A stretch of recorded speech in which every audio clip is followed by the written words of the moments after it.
प्रणम्य शिरसा देवं गौरीपुत्रं विनायकमा भक्तावासं स्मरे नित्यमायुक्कामार्थसिद्धये ओने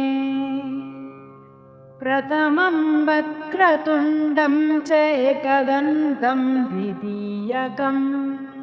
तृतीयं कृष्णपिङ्गाक्षं गजवक्त्रं चतुर्थकं लम्बोदरं पञ्चमं च षष्ठं विकटमेव च सप्तमं विघ्नराजं च धूम्रवर्णं तथाष्टकं नवमं भालचन्द्रं च दशमं तु विनायकम् एकादशं गणपतिं द्वादशं तु गजाननं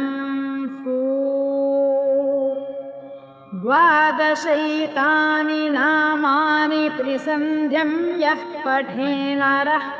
न च विघ्नभयं तस्य सर्वसिद्धिकरं प्रभो पैवे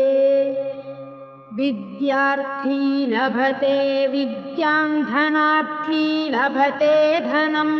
पुत्रार्थी लभते पुत्रां मोक्षार्थी लभते गतिं 6 जपेत् गणपतिस्तोत्रं षड्भिर्मासैः फलं लभेत्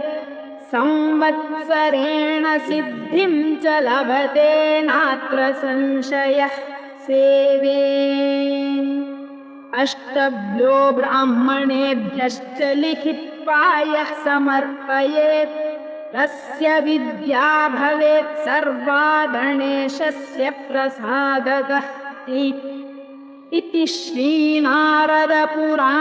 सङ्कटविनाशनं श्रीगणेशस्तोत्रं सम्पूर्णम्।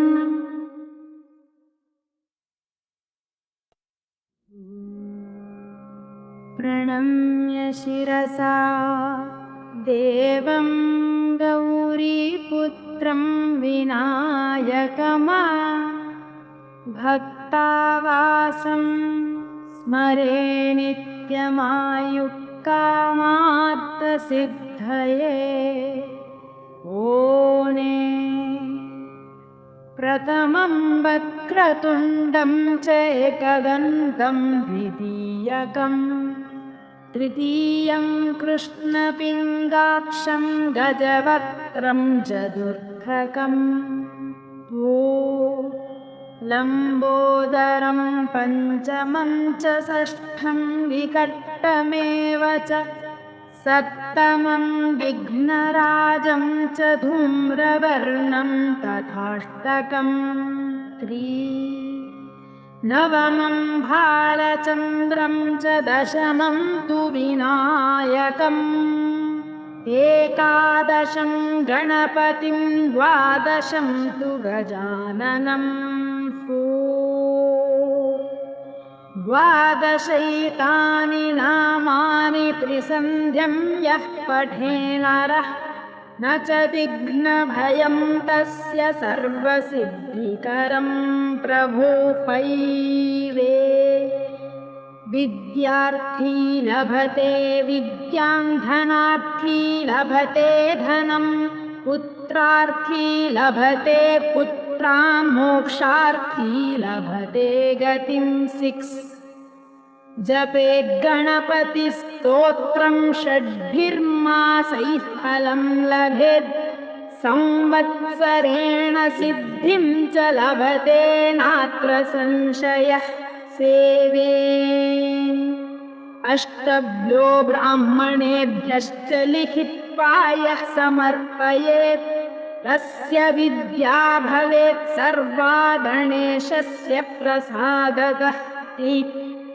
इति श्रीनारदपुराणे सङ्कटविनाशनं श्रीगणेशस्तोत्रं सम्पूर्णम्।